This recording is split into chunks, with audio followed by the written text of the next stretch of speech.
Dosť bolo ľavicovej AI, povedal si Zuckerberg. Spoločnosť Meta prišla v apríli so 4. generáciou veľkých jazykových modelov umelej inteligencie s názvom Llama. Najväčší z nich, Llama 4 Behemoth, podľa nej prekonáva vo viacerých testoch kľúčových konkurentov. Zvyšné dva nové modely sú o niečo menšie, no takisto držia krok s porovnateľnými modelmi. Ich výkon však nie je tou najzaujímavejšou informáciou. Meta totiž priznala, že všetky veľké jazykové modely mali v minulosti problémy so zaujatosťou. Pri politických a sociálnych témach sa prikláňali doľava. Potvrdzujú to aj vedecké práce odborníkov, ako je David Rosado z Nového Zélandu. Meta si preto predsavzala, že chce zaujatosť z vyvíjaných modelov AI odstrániť. Umelá inteligencia by mala podľa nej reagovať bez toho, aby vynášala súdy a uprednostňovala niektoré názory pred inými.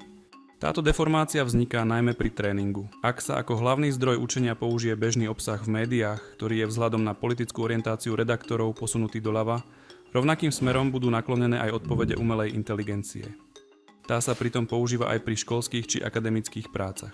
Študenti sú formovaní jednostranne, čo oslabuje ich schopnosť kritického myslenia a pochopenia rôznych názorových perspektív.